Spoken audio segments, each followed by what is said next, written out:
తాకట్లో ఉన్న మీ బంగారాన్ని విడిపించి ఆ రోజు ఆన్లైన్ రేటుకి కొంటాం. Sharma gold company. నమస్కారం, వెల్కమ్ టు సుమన్ టీవీ. నేను గీతాంజలి. ప్రస్తుతం మనతో పాటు కామాఖ్యామృత శోధన వ్యవస్థాపకురాలు, అమ్మవారి ఉపాసకులు వేణుశ్యామ అమ్మ ఉన్నారు. వారితో మాట్లాడదాం.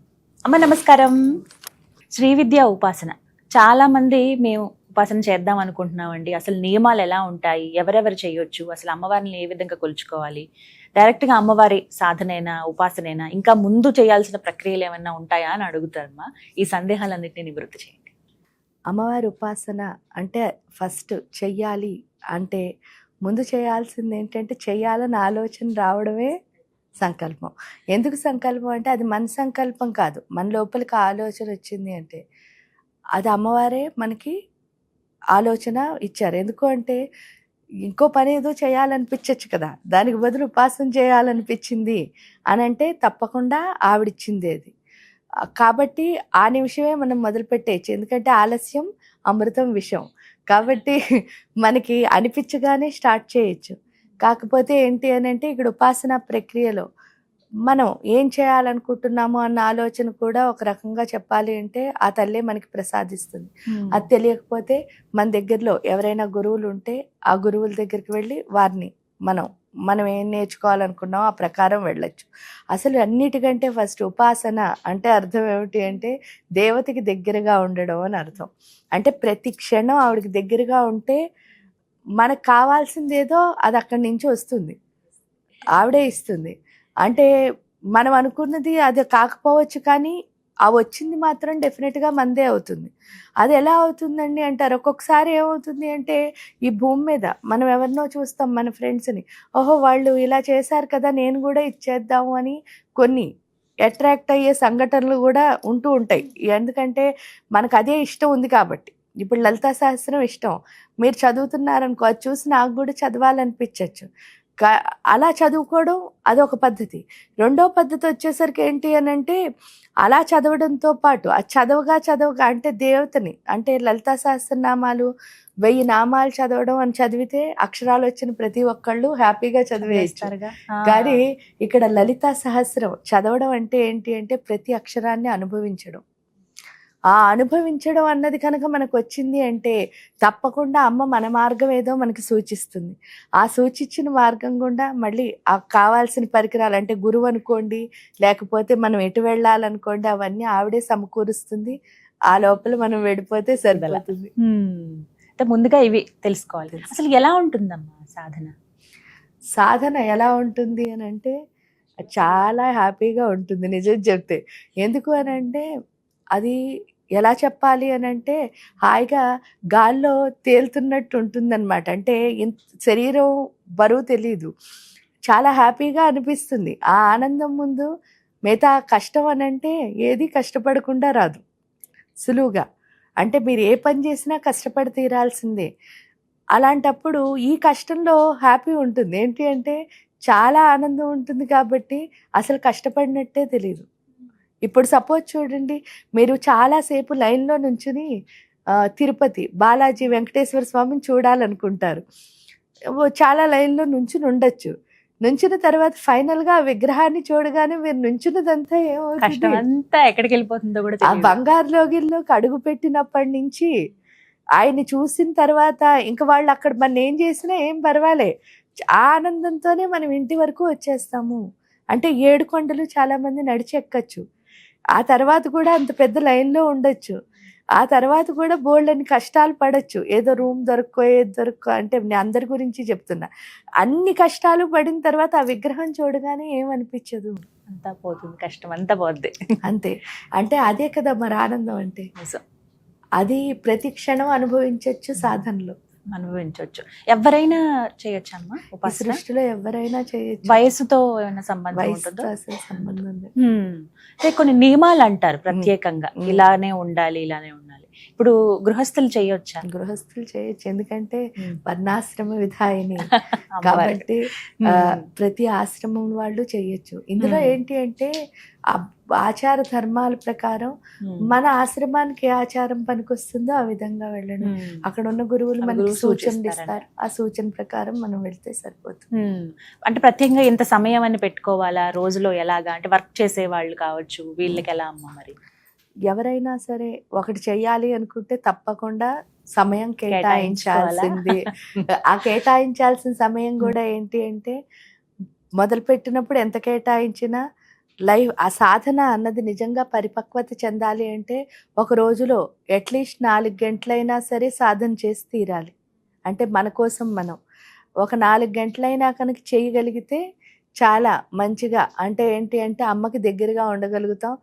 అలా చేయలేను అంటే చేస్తూ ఉంటే అదే టైము ఆవిడే క్రియేట్ చేస్తుంది మన కోసం. ఆహార నియమాలు ఖచ్చితంగా ఉంటాయమ్మా వీటికి? ఆహార నియమాలు ఖచ్చితంగా అంటే ఏం ఉండవు. కానీ ఏంటి అంటే ఎందుకు పెట్టుకోవాలి అని అన్నప్పుడు, ఇప్పుడు తిండి ఎక్కువ తిన్నాం అనుకోండి ఏమొస్తుంది అంటే నిద్ర వస్తుంది. నిద్ర ఎక్కువ పోయాం అనుకోండి ఏమొస్తుంది అంటే బద్ధకం వస్తుంది, చేయాలనిపించదు. అంటే ఈ తిండికి నిద్రకి ఉన్న అనుసంధానం అదనమాట. అది ఏం చేస్తుంది, తినగానే నిద్రనిస్తుంది, ఈ నిద్ర బద్ధకాన్ని ఇస్తుంది. అందుకని ఆహార నియమాల్ని మనకి మనం అనుకుని పెట్టుకోవడం అన్నది మన ఇష్టము. అలా కాదండి నేను తిన్నా చేయగలను అని కొంతమంది చాలా స్ట్రాంగ్గా చెయ్యాలి అని చూడండి. కొంతమందికి ఏంటి అంటే వాళ్ళు అనుకున్నది చేయడం అన్నది చాలా స్ట్రాంగ్గా ఉంటుంది. కొంతమంది ఎలా ఉంటారు అంటే పర్వాలేదులే దేవుడికి ఎలా చేసినా పర్వాలే, మన దేవుడే కదా అని చెప్పి వాళ్ళకి వాళ్ళు నచ్చినట్టు చేసే వాళ్ళు కూడా ఉంటారు. ఈ రెండిట్లో నేను ఎలాంటి దాన్ని అన్నది మనం డిసైడ్ చేసుకోవాలి. అప్పుడు దాన్ని బట్టి ఏంటి అంటే మనం ఖచ్చితంగా పెట్టుకోవాలి. ఇప్పుడు మంత్రం జపం చేయాలంటారు చాలా మంది, చూడండి మాలలు ఇచ్చుకుని జపం చేస్తూ ఉంటారు.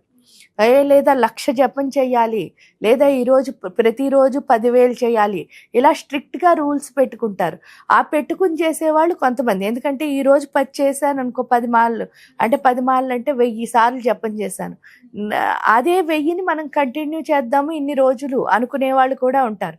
అది ఎందుకు అంటే అలా రూల్గా పెట్టుకుంటే ఏమవుతుంది అంటే వాళ్ళు ఖచ్చితంగా చేయగలుగుతారు. అంటే నేను దేవతకి చేస్తాను అని చెప్పి ముందే దండం పెట్టేసుకుంటే ఖచ్చితంగా వాళ్ళు చేయగలుగుతారు. కొంతమంది అలా ఏముండదు, రోజంతా జపం చేయగలుగుతారు. అంటే ఏంటి అంటే వాళ్ళు అలా అదే ధ్యాసలో ఉండగలిగే వాళ్ళు కూడా ఉంటారు. ఏ పని చేసినా కూడా అలాంటి వాళ్ళు అయితే 1,00,000 జపం 10,000 జపం అని కౌంట్లు పెట్టుకోరు. అది మనం ఎలా అన్నదాన్ని బట్టి మన దాన్ని పెట్టుకోవాలి. ఎందుకంటే ఏదైనా సరే చాలా అవసరమైంది ఏంటి అంటే దీక్ష. అందుకే దీక్షిత దైత్య సమని. మనం ఎంత దీక్షగా చేస్తామో అంత మన లోపల ఉన్న రాక్షసులు చచ్చిపోతారు. ఎక్కడున్నారు రాక్షసులు అంటే ఏమన్నారు, రాజ్యలక్ష్మి కోసనాథ చతురంగ బలేశ్వరి. అది ఎక్కడుంది, అనాహత చక్రంలో ఉంది. ఎమోషన్స్ అన్నీ అక్కడే ఉన్నాయి. సో ఆ ఎమోషన్సే రాక్షసులు ఇక్కడ. సో మనం ఎంత కమిట్ అయి ఉంటామో, దీక్షత్వం అంటే ఏంటి, కమిట్మెంట్. మనం ఎంత కమిట్ అయి ఉంటామో అంత రాక్షసులు అన్నవాళ్ళు పడుకుంటారు. ఎప్పుడైతే రాక్షసులు పడుకున్నారో మనం అన్నీ సాఫీగా చేసుకోగలుగుతాం. ఈ కోపం ఇవన్నీ ఎప్పుడు లేవో హాయిగా అయిపోతాయి కదా స్మూత్గా పనులన్నీ. ఇవి ఎప్పుడైతే బయటకు వస్తున్నాయో అంటే మన సాధన ఏం చేస్తూ ఉండాలి, చేస్తూ ఉండాలి, పెంచుతూ ఉండాలి. అది మనం అర్థం. అంటే చాలా మంది వదిలేస్తూ ఉంటారు మధ్యలో, అక్కడ సమస్య. ఎందుకు వదిలేస్తారు అంటే ఒక టైం తర్వాత ఎలా ఉంటుంది అని అంటే నాకు ఏదో వచ్చేసింది, ఇంత చేశాను అన్నాక ఇంక వదిలేస్తారు. కానీ ఆలోచించాల్సింది ఏంటంటే ఒకటి, నేను ఆక్సిజన్ బతికున్నంత కాలం పీలుస్తున్నానా వదిలేస్తున్నానా? ఖచ్చితంగా పేల్చాలి కదా. నేను బతుకున్న రోజులు అన్నం తింటున్నానా లేదా, పడుకుంటున్నానా లేదా, ఇది ఎలా చేస్తున్నానో అలాగే సాధన అన్నది కూడా ఈ ఊపిరి ఉన్నంత వరకు చెయ్యాల్సిందే అని కనుక తెలుసుకున్నాము అంటే పడిపోవడం ఎప్పుడూ ఉండదు. అది తెలుసుకోకుండా సకంలో వదిలేస్తే మాత్రం ఎప్పుడు పడిపోవడమే. అదొక్కటి గుర్తుపెట్టుకోవాలి. ఈ ఉపాసనలోనమ్మా ముందుగా అసలు ఎవరి ఆరాధనతో ప్రారంభించాలి? మామూలుగా శ్రీ విద్యా ఉపాసనకు వచ్చేసరికి గణపతితో మనం మొదలు పెడతాం. దానికి తోడు ఏ ఆరాధన అయినా గణపతితోనే స్టార్ట్ చేస్తున్నారు. ఎందుకు స్టార్ట్ చేస్తారు అని అంటే గణపతి అంటే గణాలకు అధిపతి.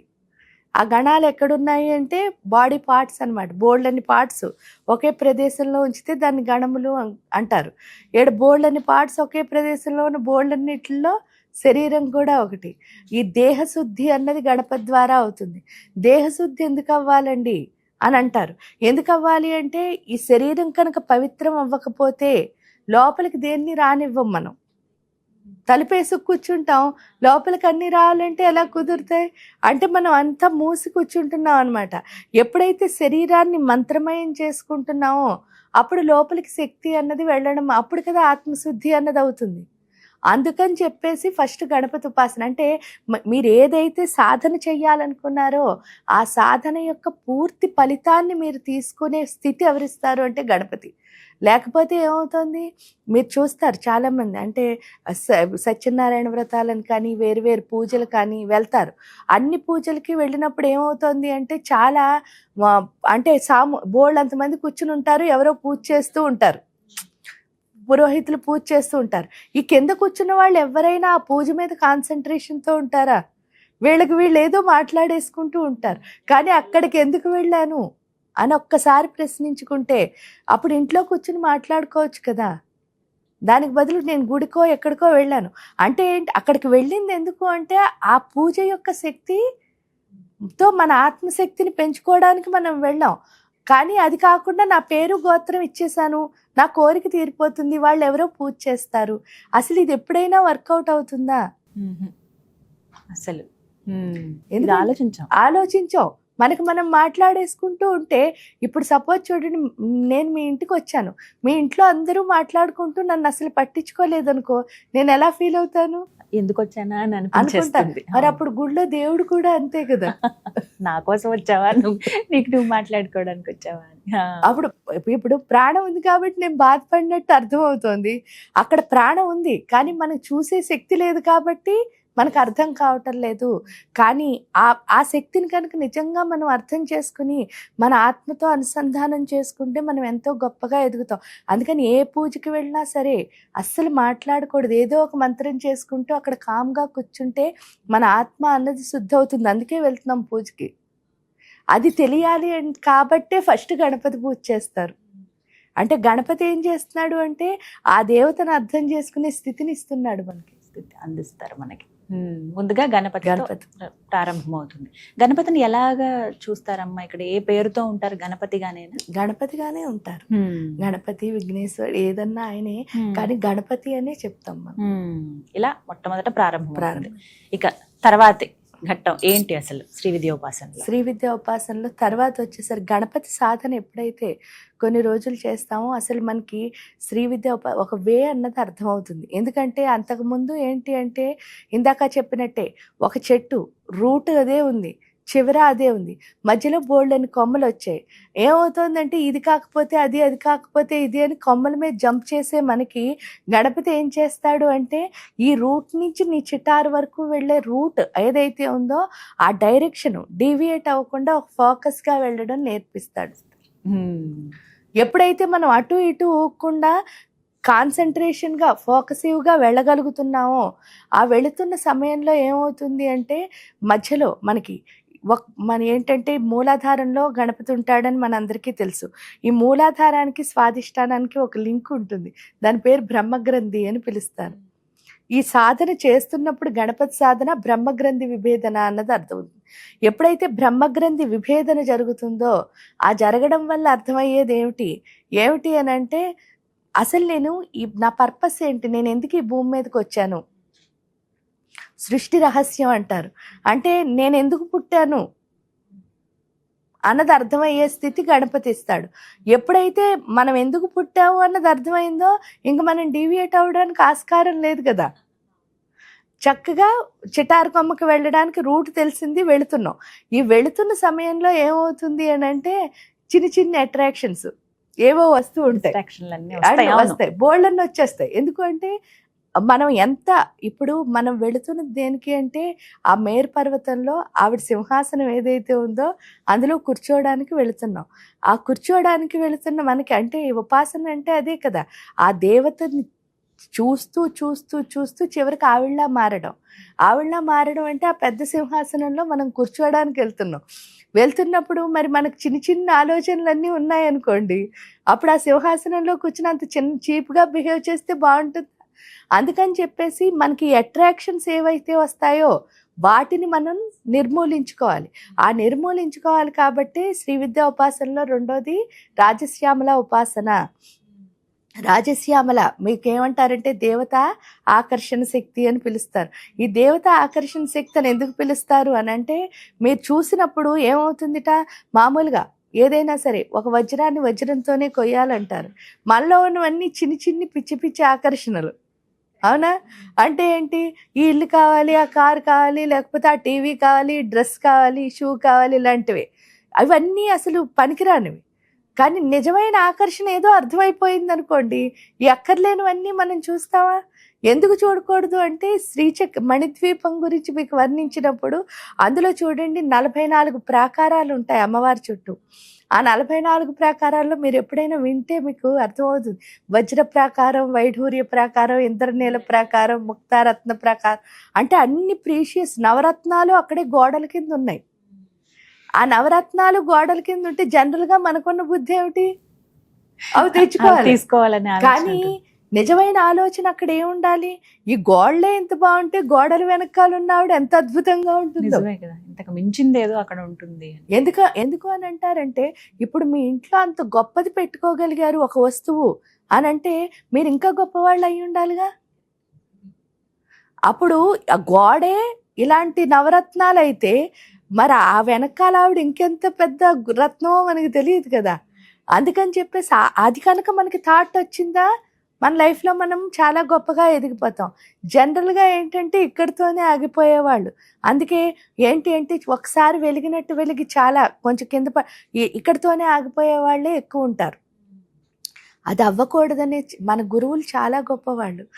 ఎందుకు గొప్పవాళ్ళు అని అంటే, అసలు వాళ్ళు చాలా కష్టాలు పడి ఆ దేవతని సాధించిన తర్వాత వాళ్ళ పిల్లలకి ఏం చేశారంటే, గురువులకి అందరూ బిడ్డలే కదా, వాళ్ళ పిల్లలు ఇంకా ఈజీగా దేవుణ్ణి చేరుకోవాలంటే వాళ్ళు పడిన కష్టాలన్నీ పడకూడదని చెప్పేసి మనకి చాలా ఈజీగా మార్గాలు ఇచ్చారు. అందులోనే ఇక్కడ శ్యామ ఉపాసన. ఎందుకు శ్యామ ఉపాసన అంటే, జనరల్గా ఏంటి అంటే మానవుడికి, అది స్త్రీ అయినా పురుషుడైనా 5వ సంవత్సరం వరకు మనం చాలా మంచిగా ఉంటాం. అంటే ప్యూరిటీ అంటే ఇంకంతకంటే ఏముండదు. కానీ ఎప్పుడైతే 6 అనే సంవత్సరం అడుగు పెడతామో, పెట్టగానే మన లోపలికి మోహం అనేది వస్తుంది. ఆ మోహం ఎప్పుడైతే గుండెల్లోకి వచ్చిందో, స్లోగా మోహం అంటే ఆకర్షణలు. అందుకే చూడండి 5వ సంవత్సరం వరకు మీరు ఏమి ఇచ్చినా సరే పిల్లలు చాలా ఎంజాయ్ చేస్తూ తీసుకుంటారు.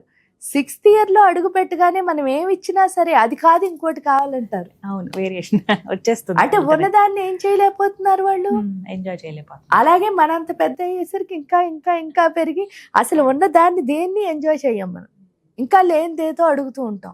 సో అందువల్ల ఏంటి అంటే, మరి ఆకర్షణలు ఎంత పెరిగిపోతున్నాయో మనతో పాటు అంత గుండెల్లో తగ్గిపోతున్నది ఏంటో మనం గుర్తించాలి. అదేమిటి అంటే ప్యూరిటీ, ప్రేమ అన్నది పోతుంది. ఇక్కడ రాజశ్యామలాదేవి ఏం చేస్తోంది అని అంటే, ఆ ప్యూరిటీని మళ్ళీ ఏం చేస్తోంది. అందుకే మీరు చూసినప్పుడు ఏమంటున్నారు అంటే, మంత్రిణ్యంబా విరచిత విషంగవదతోషిత అని అన్నారు. చెప్పుకున్నప్పుడు చూడండి, విషంగము అంటే అర్థం ఏమిటి, ప్రతి అంగంలోనూ ఉన్న విషము అని అర్థం. అంటే అదేదో రాక్షసుడు అనుకుంటున్నారు అందరూ. విష అంగము అంటే అందులో ఉన్న అసలు ప్రతి శరీరంలో ఉన్న ప్రతి పార్ట్ ఏంటంటే ఒక్కొక్క జ్ఞానాన్ని మనకి నేర్పిస్తుంది. అంటే దాని నుంచి మనం లెర్న్ చేయాలి. ఇప్పుడు నేను మిమ్మల్ని చూసి లెర్న్ చేస్తాను, మీరు నన్ను చూసి లెర్న్ చేయాలి. Exchange of energy. సో అంటే అర్థం ఏమిటి అని అంటే, ఈ సృష్టిలోని ప్రతి దాంట్లో ఉన్నది గొప్ప గొప్ప జ్ఞానాలు. ఆ జ్ఞాన భాండారం మనకు అర్థం అవ్వాలి అంటే ఫస్ట్ ఇందులోని విషం పోవాలి, అది ముందు తొలగించుకోవాలి. అందుకే ఏమన్నారు, మంత్రిణ్యంబా విరచిత విషంగవదతోషిత. ఆ విషంగము అంటే మొత్తం విషాలు, ప్రతి అంగంలో ఉన్న విషాన్ని తీసేస్తుంది. ఎప్పుడైతే ఆ అంగంలో ఉన్న విషం పోయిందో అప్పుడు ఇందులోకి ఏమొస్తుంది, అమృతం వస్తుంది. అంటే శరీరం అంతా అమృతమయం అయిపోయింది అనుకోండి, అప్పుడు ఏమవుతుంది అని అంటే మనం ప్యూర్గా అయిపోతున్నాం. అమృతం అవడం అంటే ప్యూర్గా అవుతున్నాం. అంటే చెడ్డ లక్షణాలు ఏమీ లేవు, అన్నీ మంచే. అందుకే ఆవిడ ప్రేమతత్వం అని అంటారు. అంటే ఆ ప్యూరిటీ అన్నదాన్ని రాజశ్యామలా ఇస్తుంది. ఇక్కడ ప్యూరిటీ ఎందుకు అంటే 100% అవసరం. మనం వెళుతున్నది నిజమైన స్వచ్ఛత దగ్గరికి. కరెక్ట్. అమ్మ అంటే నిజమైన స్వచ్ఛత. అప్పుడు మనం అబద్ధంగా వెళ్ళాం అనుకోండి, ఇప్పుడు మనం చేస్తున్న పని అదే. ఏమిటి అని అంటే, ఏదో కోరుకుందనుకో, ఆశించి. అందుకని ఇక్కడ ఎక్స్పెక్టేషన్, ఆశ అన్నది ఇక్కడ ఉంది. మనకి ఎంత ఆశ ఉంటుందో అంత అనుభవం ఉండదు. మనం అనుభవించలేము. అంటే ఉన్నదాన్ని ఎందుకు అనుభవించట్లేదంటే ఆశ ఎక్కువైపోతుంది కాబట్టి. సో ఆశ అన్నదాన్ని తీసేస్తుంది. తీసేసరికి అనుభవంలోకి వెళ్తాం. ఎప్పుడు అనుభవంలోకి వెళ్ళామో ప్రతి క్షణం మనకున్న ప్రతి దాన్ని ఎంజాయ్ చేయగలుగుతాం. అది చిన్నదవ్వచ్చు, పెద్దదవ్వచ్చు. మీ ఎంజాయ్మెంట్ అయితే చాలా ఇంపార్టెంట్. శ్యామ ఏంటి అంటే ప్రతి సెకండ్ని ఎంజాయ్ చేయడం నేర్పిస్తుంది. ఎప్పుడైతే హ్యాపీగా ఉన్నామో, ఎంజాయ్గా ఉన్నామో అప్పుడు వారాహి అమ్మవారి దగ్గరికి వెళ్తాం. అది 3వ స్టెప్ శ్రీ విద్యా ఉపాసనలో. ఆ వారాహి ఎక్కడుంటారు అంటే ఆజ్ఞాచక్రంలో ఉంటారు. ఆజ్ఞాచక్రంలో ఉండి ఏంటంటే ఫస్ట్ అన్నిటికంటే చాలా ఇంపార్టెంట్ టైం.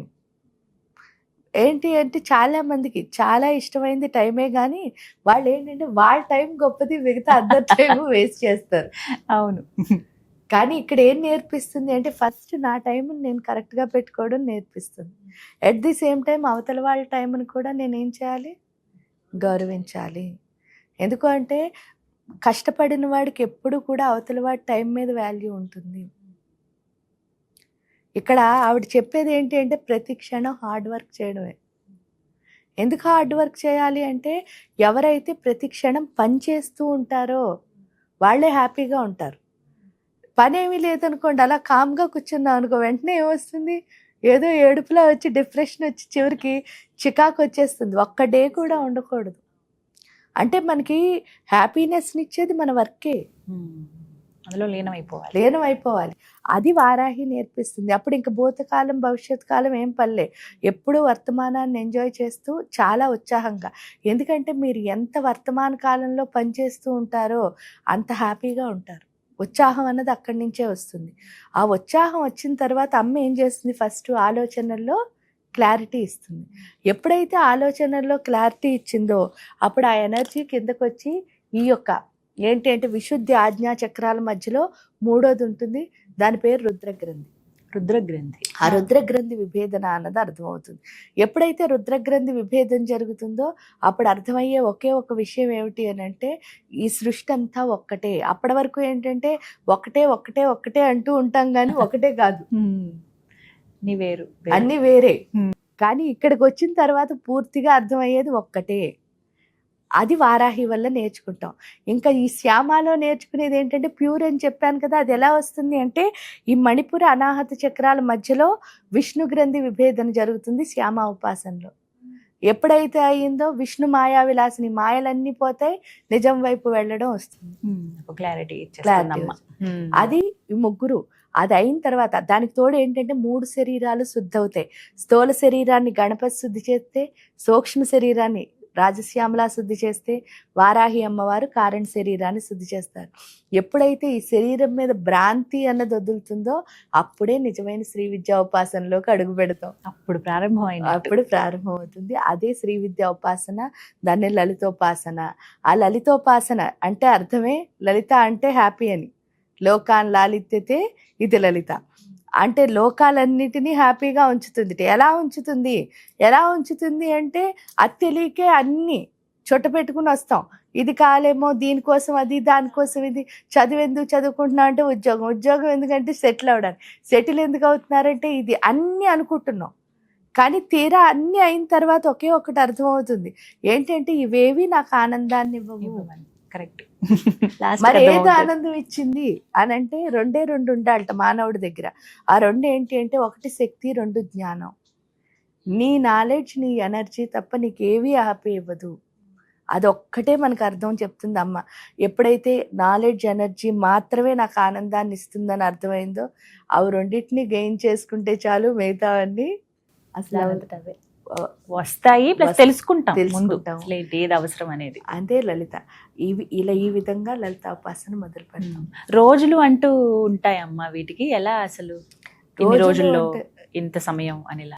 ఒకటేంటి అంటే నేను ఇప్పుడు చెప్పాను కదా, విష్ణు గ్రంథి అన్నది అంత ఈజీగా విభేదన అవుతుందా, బ్రహ్మ గ్రంథి అంటే చెయ్యగా ఉన్న స్థితి నుంచి ఎప్పుడు వెళ్ళాలి అన్నది మళ్ళీ వాళ్ళే నిజంగా చెప్తే మనం అసలు ఏమీ ఆలోచించకుండా ఆ దేవత మీదే భారం పెట్టి సాధన చేయడం వరకు మన డ్యూటీ కింద పెట్టుకుంటే డెఫినెట్గా ఎప్పుడు మారాలో ఆవిడే సూచిస్తుంది, డైరెక్షన్ ఇస్తుంది. అంతే. అలా మొత్తం మీద ఈ విధంగా చేసుకోవాలన్నమాట. చక్కగా వివరించారమ్మా. ధన్యవాదాలు.